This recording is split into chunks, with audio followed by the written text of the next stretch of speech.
Hello everyone, you are welcome to another episode of the podcast. I am your host, Folashade Anozie. On this episode, I had the lovely opportunity to speak with one of Africa's most influential broadcasters, Jacob Akinyemi-Johnson, who is popularly known as JAJ The Mecca Don. He's a veteran journalist with over 41 years experience in the Nigerian broadcasting industry and has received numerous awards in Nigeria. He has been credited with launching and positively impacting the careers of many Nigerian artists, including Two-Face, Modenine, DJ Waxy, DJ Humility, DJ Snoop the Danaja, DJ Yodi, and the late DJ Midas. He introduced the phrase on-air personality into the Nigerian broadcasting vocabulary and is recognized for laying the groundwork for a lot of what Nigerians now enjoy today, particularly with hip-hop, rap, and pop music. He also remains your favorite OAP's favorite OAP. In 1997, he joined the Silverbird Group and became general manager in 2006. He served in that capacity until February 2020 when he was appointed Chief Creative Officer.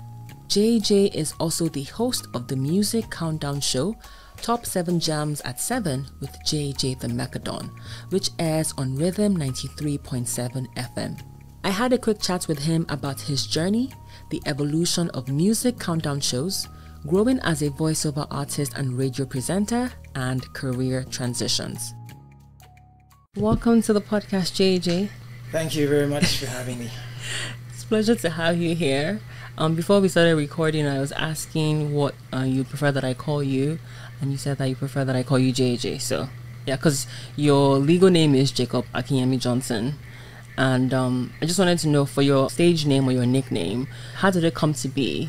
And was it the kind of nickname that you were quick to embrace, or it was like you had to grow into it? Because you know it differs from person to person. Well, the two things you mentioned, you talked about what I'd rather be referred to. Yeah. And I said JJ, which basically are my initials.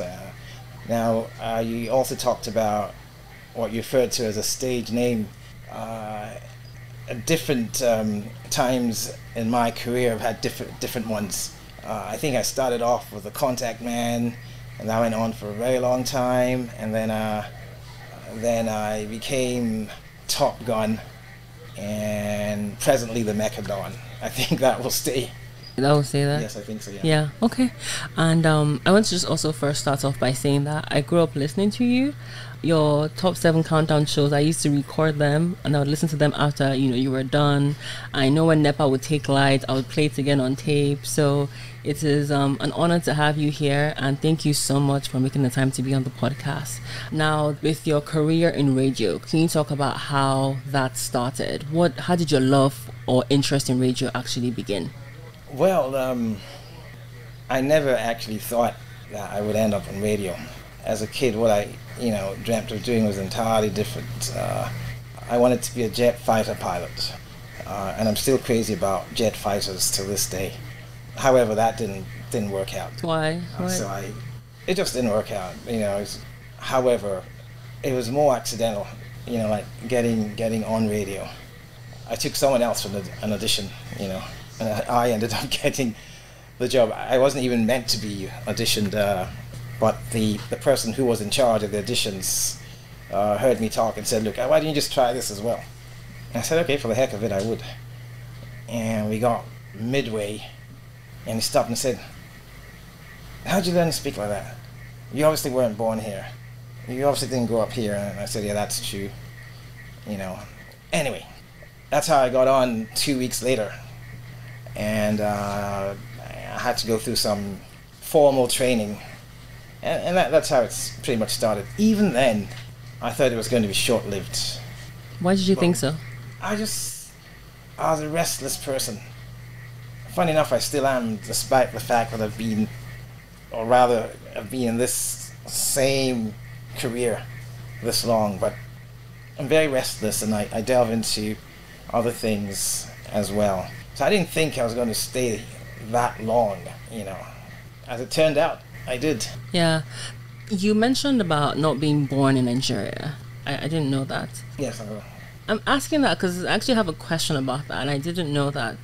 Let me actually ask that question now, because actually from my producer, he said that one of the trademarks of who you are as an OAP and as a veteran OAP is that your sound is very professional and your voice is very distinctive, and it sounds very foreign professional.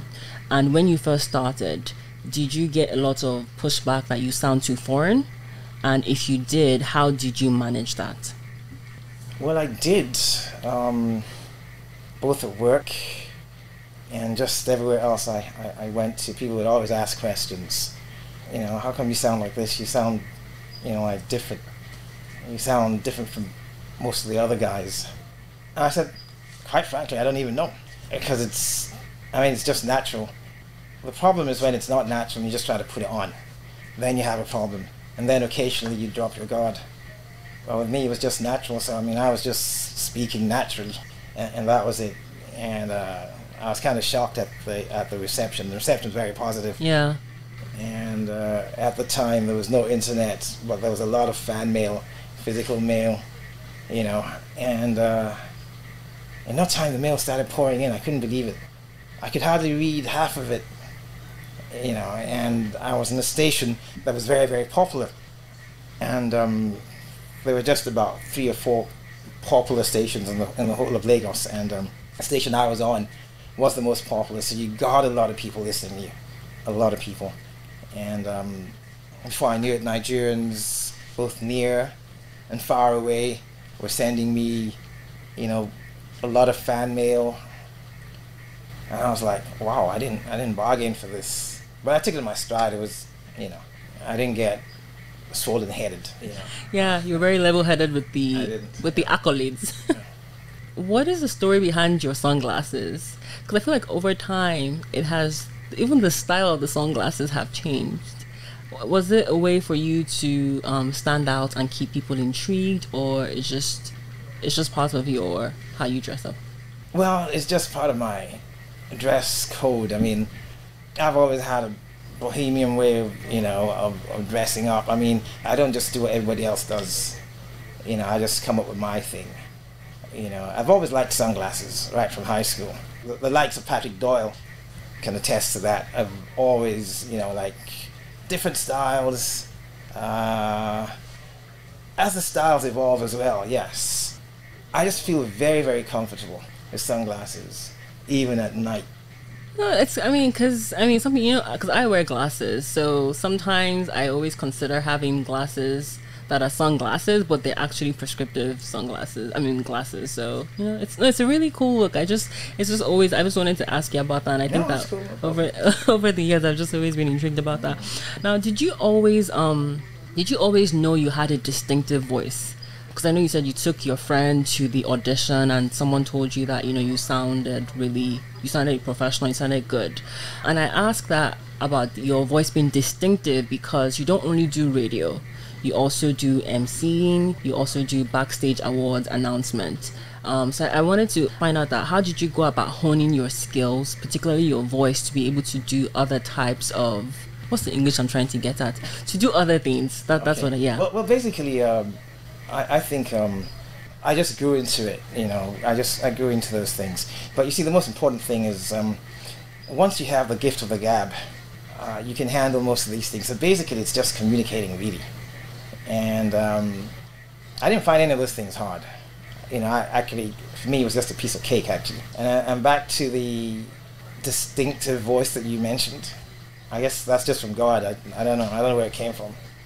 But I'm glad I have it. I took a voiceover class last week, and one of the points that the facilitator was reiterating is that it's one thing for you to use your voice on radio. It's totally different for you to use your voice as a voiceover artist. There are things that you do on radio that you can actually not do as a voiceover artist. So did you have to take any classes? Were you practicing, or like you said, it just came naturally? Well, I did a lot of courses in the US, here, in Nigeria as well, and the best course really is experience, you know. So and that comes with you doing the same thing or similar things, Yeah. Day in, day out. You talked about voiceovers and the difference. The thing about the voiceover is like acting, really. You got to play the part. But also, even in news reading, the times you also have to inflect depending on what the story is. Like, for instance, if the story is about a disaster, you're not going to read it with so much enthusiasm and happiness in your voice. You're going to tone down a bit. And then if the next story happens to be a human angle story, a feel-good story, and then you take the tempo up again. So there are similarities in presentation generally, whether on the radio or an MC job or anything at all. That's just the truth. And you had mentioned about experience is the best teacher. So for people who want to grow their careers as voiceover talents, what advice would you give to them? Is it just beyond taking courses and also making sure that you're putting those courses into practice, which is where experience comes into play?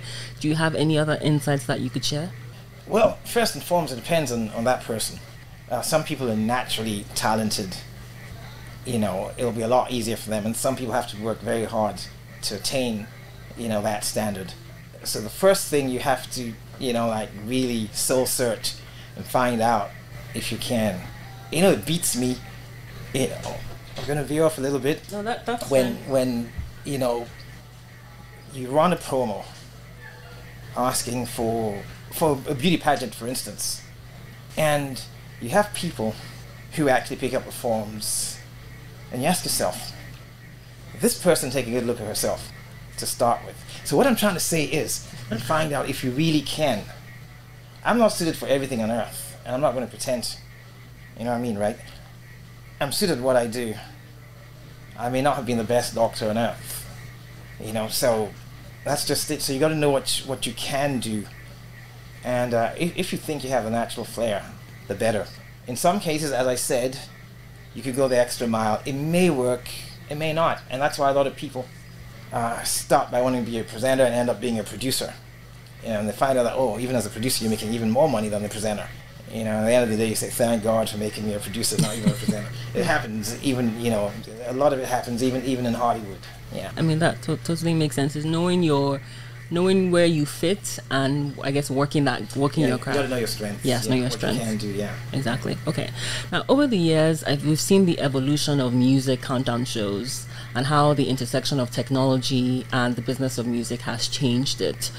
A lot of the radio shows now, and I know you would attest to that, they need to be more personality driven as opposed to just focusing on the music. Last month I was actually reading findings from a 2022 media tech survey that was conducted in the US, and the findings are not necessarily shocking, but let me just read them. And they said technology and social media consumption has affected radio, and radio broadcasters need to understand them to remain competitive.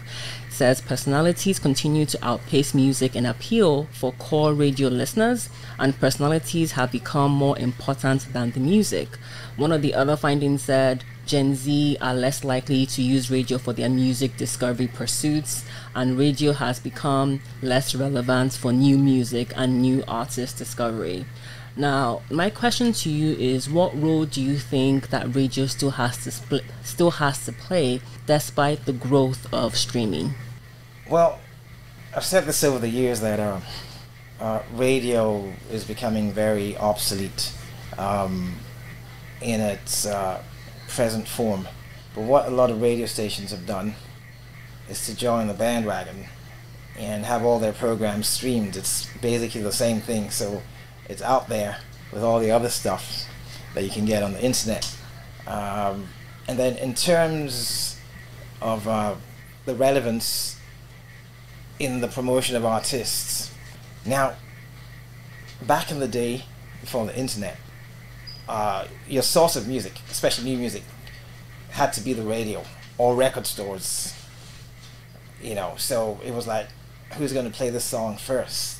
I always wanted to be the first to slam a new song, and I was actually known for that.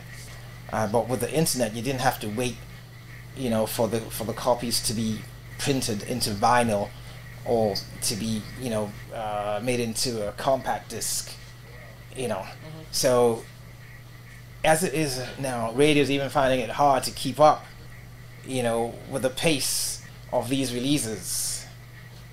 You know what I mean? Like, a kid who's probably 15 will probably get a song because these guys, they bury their heads in the internet. Probably get a song faster than I do. And I get songs pretty fast because I'm in the business, and not just that, also my interest in music, especially hip hop, so because I live and sleep hip hop, I'll tell you that. Yeah, we'll get to that. From day one. So that's just the truth. Radio is becoming more obsolete by the day, but those who are smart enough are changing. Pretty much like the newspapers. All the newspapers are online now. So it's just the same thing. Traditional media, I'm sure traditional media never expected this. It was just to blow, below the belt. They just didn't, and it just started seeping bit by bit by bit. With the internet, traditional radio, and even television. But TV sets will always be there, because even what you watch, a lot of it's still watched on a screen. It could be on a tablet. Well, we still enjoy a lot more on a bigger screen, even if it's a Netflix. Yeah. So that will remain. So radio's gonna and I believe it is, in some places, re-engineering. So they have the stuff go out through the normal channel, the airwaves, and they have the same stuff, streamed live. So that's just it. The difference is there's more competition when you stream, because there are thousands of others who are streaming, Yeah, but I was just thinking, in countries like Nigeria and just even the African continent in general, do you think that it's going to be slower to happen just because we don't have internet access and it's not affordable for every person? So that role that radio still plays is still going to be prominent for a very long time. Yes, in the non-urban areas. Yeah, non-urban areas, exactly. Yes, it will be, like you rightly said, and the level of development in those areas. Those areas are centuries behind the rest of the world. That's just the truth. So it will take a while. Yeah, I know. And it's interesting because I traveled last year, and I took when I was in New York, I took a couple of Ubers. And it was interesting that every person who picked me up that was actually my age or slightly younger, they were always playing the radio. They were not playing it was only one guy that was playing music on his playlist. So I just found it very interesting that, and to be fair, all the stations that they were listening to were hip hop and rap. So maybe there's some, I'm pop, sha. But again, I was just thinking about that, we hear this thing that radio is dying, radio is becoming more obsolete, and there's some argument to be made there, you need to evolve with the times, and but it was just very interesting to see that people were still listening to radio. Yeah, but the radio stations still do a lot of stuff to keep the listeners, giveaways, for instance, the participation, the phone-ins, the interaction, because people kind of like that as well, and like you rightly mentioned, in New York, most of the Uber drivers and even the yellow cab drivers still have their radios on, surprisingly, in such a society. Yeah. Now, while we're on the topic of radio, I wanted to ask your thoughts on what you think are misconceptions about the business of radio, both from a listener perspective and maybe a talent perspective, because the people who maybe are trying to get into the business of radio and maybe they have this idea of what it is or what it isn't, and there are listeners who listen to the radio and then they're sometimes confused. And let me give you an example. When I was younger, I would always listen to the radio, and I would get annoyed when my favorite song is being played and they would just cut in with a commercial. And I would even get more annoyed when they come back. They wouldn't play that song all over again. They would go to something else. But as I got older, I was like, oh, okay, I see that there's a business aspect to that. So leading with that, can you share some of the misconceptions that people may have, whether from a listener perspective or from a talent perspective? You said that you got angry when a song was cut off. I know some people get angry as well when you actually talk in lyrics, and I have made it very clear to those who have been my proteges over the years, as they start, and do not talk over lyrics. That's number one, but some people still do, and it's still accepted on some stations, but here it's at least on Silverbird radio stations it's forbidden. I cannot say it is adhered to strictly, but at least it's policy that you shouldn't speak on lyrics. What I used to do when I started was I'd pick up a song and time the space I have in between just the instrumental part and when the voice is cued in. There's another guy called Fred Oshodi, Freaky Fred, and he and I, we did that perfectly. So, and also Akinyemi-Johnson. I gotta give him credit. So basically what we do is a song, you play it first, you audition the song, and I have 20 seconds, before the vocals start. So it gives me enough time to talk about, I could even quickly talk about the time, the weather, a little traffic, and this and that, talk about the song and the artist, and by the time I say, and here it is, the next thing you're just going to hear the vocals come in. So we did that perfectly. And people would ask, how did you guys do that? Was it recorded? But it wasn't. It was just perfect timing. The songs that were cut off could be for many reasons. I mean, for instance, radio stations have bills to pay, and they have an overhead, so they got to play their ads, and some of those ads have fixed times. So you just, they got to, and in some cases, especially when the adverts are automated as it is now, if you don't even stop the song, it will cut the song off, and the advert will play. Yeah, that annoying. Yes. Also annoying could be a song not given enough time. I mean, maybe and not for the sake of an advert in this case, but some other reason, and it plays for just 30 or 40 seconds. You should give every song at least 90 seconds, at the very, very minimum, 90 seconds to play. The listeners, sometimes the presenters take the listeners for granted as well, and they let their mood. I mean, sometimes the mood, you could tell the mood from their presentation. That also is something you shouldn't do at all. Even if you're in, a very, very sad mood, you got to get on air and sound like the happiest man on earth. So that brings me back to what I was saying about acting. Everything is acting. You're on air, you're just acting. You're acting. You're acting rich when you're damn broke. But you just go ahead, because what you're to do primarily is to make the listener happy. Some guy who's sad, you got to make him happy, listening to you, and that's it. And basically, the guys behind the MIC are just regular guys. That's one thing you get to realize when you meet them. They have their problems. They're just like everyone else. Yeah, thank you for sharing that. Those are the things that, when you're young, you think about radio, like, oh my God, why did they cut off my song? And so now, kind of going back to what you mentioned about, how you train people if you work at rhythm. Silverbird has employed a lot of really talented OAPs, from IK to yourself to Folu Storms to Shola Thompson to the late Big Time. As an executive, what do you look for when you're trying to hire an OAP? Well, first thing would be talent. You've got to be able to communicate. For radio, you've got to be eloquent. And then, for me, you got to have a sense of humor as well. Add it to the list. But not everybody does, though. Why do you think that's important, though? Because if you're going to start speaking with people, you got people prefer people who have a little humor, who sound, than some guy who's just so, serious, straight-jacketed, and, because you can always tell a smile and a voice, for instance. So a little humor here and there. But, you look for certain things, you don't get it all. Once you get the basic ones, the basic thing, communication skills. But I also look for good character.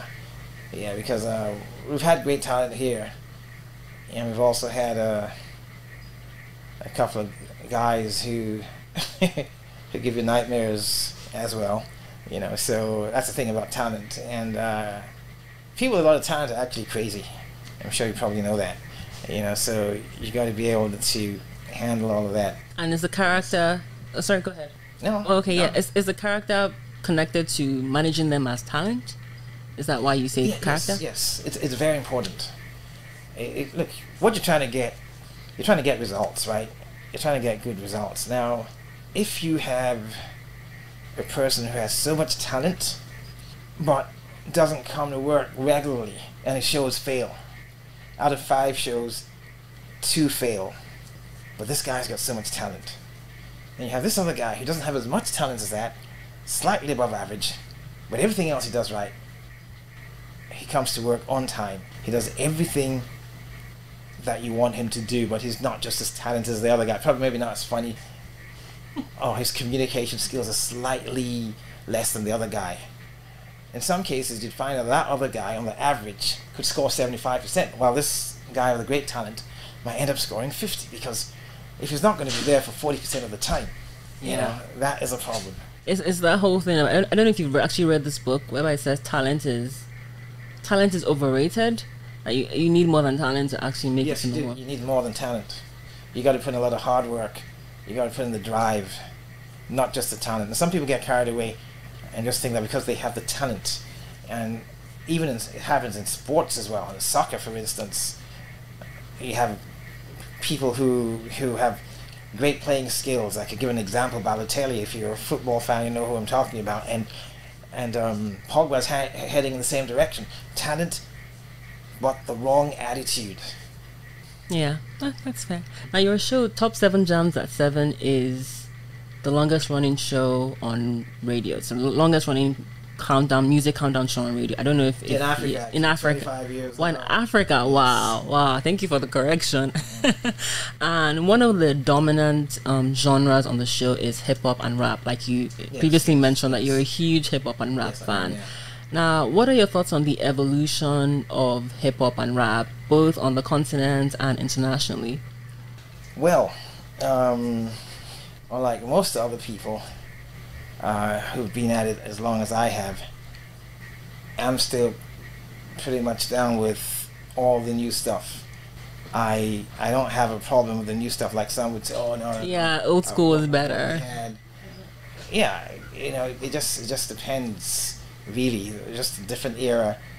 So, yes, but the truth is, a lot of people basically would always prefer the kind of music they listened to growing up. That's just the truth. So, if you grew up in the 90s, for instance, if you were 20 years old in 1991, for instance, there's a tendency that you would like the music from the 90s more than the 2000s. That's just the truth. You'd have a preference for it, but that won't stop you. Well, in some cases it could, but that, I believe, should not stop you from keeping up with what's new. Well, in my case, my job also ensures that I have to keep up. So even my taste, I keep re-engineering my taste. So I'm always on top of it. I'm always on top of the rap game and the evolution of music. I am a great Fela fan, but I'm also a Burna Boy fan. I'm a Wizkid fan as well, and many others. I am a Two-Face fan, and Two-Face was from an earlier period than these other two I mentioned. Two-Face, you may or may not know, actually started as a rapper. Wow, that's another. I had a rap show called Rap Jam many years ago, and I think I remember. And a few others came on that show. But with the evolution, things changed, and a lot of them, had to change from being rappers when they found out it was more lucrative to be a singer. And then the whole Nigerian music scene started to change. And we are partly responsible for that, because when we set this place up in 97, we did not play a lot of songs that were local because we thought the standard wasn't high enough. So it was like, basically, take this back, work on your sound, and get back. And the same thing was happening on Ray Power and on Cool FM. So the artists, had to really work hard on their stuff. And then with the help of the internet, they could listen to a lot more, and that's how gradually the quality of our local music began to improve and grow. And now you see where we are today. I mean, like, you're right. There was a time when the hip-hop that we were hearing on radio was strictly foreign. And over time, now it's actually not over time. Now it's more like we have more Nigerian, a lot more. Yeah. Before we move on to the fun random questions, I want to talk about your transition into a media executive. And the transition is not like it happened yesterday or a couple of years. It's been definitely for a long period of time. The first question is, why did you choose to make that transition? Executive. Wow. I'm flattered. Anyway, it wasn't a transition I made, really. Should I just say it just happened? I mean, you just get a position. I mean, the owners of the business just think you're capable of doing this, or you're the right man, to handle this. What I call the zoo sometimes, being the zookeeper. So I guess it's just something. It wasn't something that, and I don't even feel that way. I just pretty much still feel the same like any other OAP. Why don't you feel that way? I don't know. It's not just me. I may have that position, but I don't feel that way. I just feel like any other OAP. I still feel like I'm a DJ, because I am actually a DJ as well. Always have been and always will be. So you feel like being a media executive is something that's just an added aspect of what you do? It's just added to it. I mean, I do it, yes, because I have to, but I mean, like, it's not really my forte. I also ask that question because during the pandemic, I was preparing to interview Shoals, and I was reading a couple of articles on how you don't want to stay an OAP for a very long time because the industry will leave you behind. And I wanted to talk to her about one of the articles I read, but I actually didn't get the chance to, so I will share that with you. And I loved one of the comments that was in the article, and it said, people who are still on the radio are not using every last ounce of energy they have to cultivate their next career are out of their minds. While you are still somewhat of a celebrity and well connected, you should be sowing those seeds for your next opportunity. My only regret from radio was not using it to better my future opportunities while I was still in it. Do you agree? I mean, not that do you agree. What are your thoughts on that comment? Well, I guess that will depend on the individual. Yes. Some people it may be that way. For others, it may not be that way. Yes. Yeah, because, they always say that, as you get older, you get transition or phased out of radio because you have the younger ones who are coming to take over. So if you are getting, as they say, old, and you're still an OAP, you need to start looking for other opportunities. Whether it's being a media executive or whether it's being a consultant, whatever it is, or maybe be doing that as you're building your career as well. People do that, but in addition to what you just said, I have veered out into many other things that are slightly more formal. Like, for instance, the Man of the Year awards, for instance, which I handle. That's entirely different. And you're dealing with an entirely different sort of people. You're dealing with the creme de la creme in society. Not a bunch of kids who just want to dance. So in that regard, you're mingling with politicians and, captains of industry. And then that becomes the different JAJ at that point in time. But what I'm saying is that I would always switch back to the original one, which is what I prefer. So talk about transitioning. I just look at it as professional multitasking, because as much as I can do this, I could do that, and many other things. I promotions, for instance, and I have always done that, actually. So your point is that it depends on what the individual is looking. It depends on the individual. So I don't have to, transit into something entirely different. Except, of course, I want to. But whatever it will be, it's always going to be something to do with the arts and entertainment.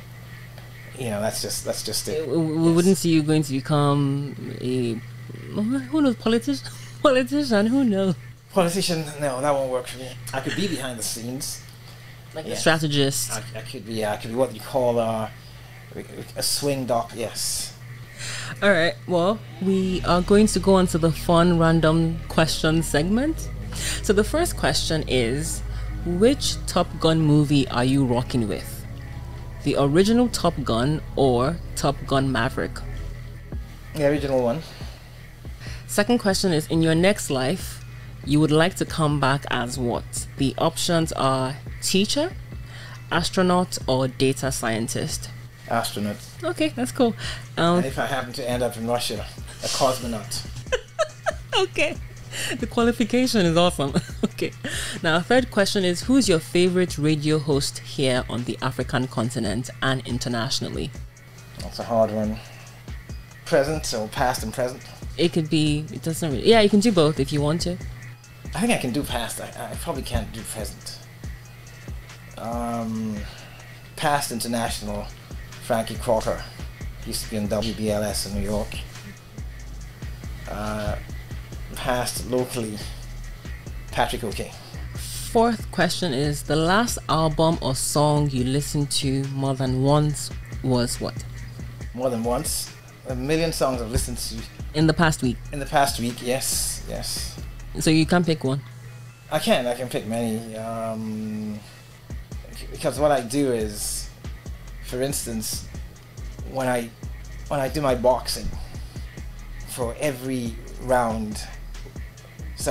session, and I do like 10 rounds of 3 minutes each, I choose a song, and most of the times it's an old song.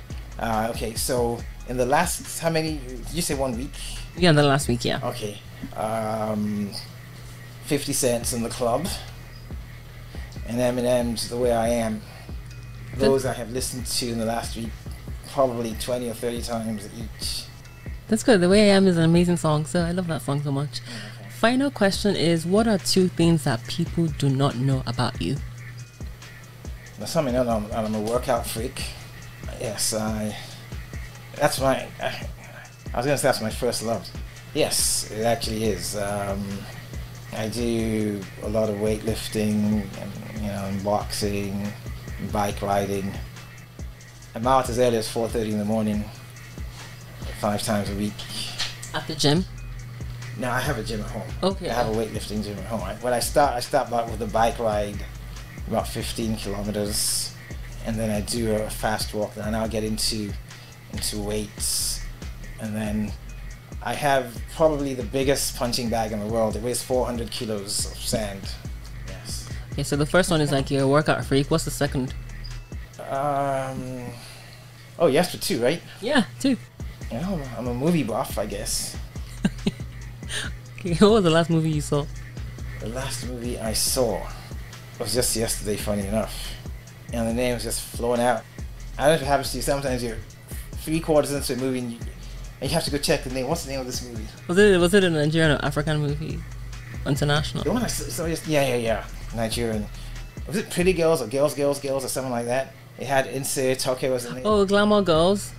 Yeah, the remake of Glamour Girls. Yes, it's on Netflix right now. Yes, Glamour Girls. Okay, yeah, I saw that last night. Okay, and how was it? It was okay. Okay, that's good because few have had different, opinions on the movie. Yes, I'm always in support of, what's local. I mean, there's no movie I cannot critique, even the foreign ones. But I don't want to do that. What? It was good. Okay. Well, we have come to the end of the interview, JJ. Do you have any last words or final words of wisdom for people listening? Well, what I always say is keep your head up. Thank you so much for your time. It was lovely having you here. Thank you for having me. This episode is produced and edited by Folashade Anozie. Executive producer is Tomiwa Fawumi. Theme song for the show is by John Akinola. If you enjoyed this episode, please rate and leave us a comment on iTunes and Spotify. It really, really makes a difference and helps the show get discovered. The podcast is also available on Podbean, Google Podcast, Audiomack, and Good Pods. Simply search for TheSNC Podcast. You can also check us out on Twitter, Instagram, and Facebook at the same name. Thank you for listening.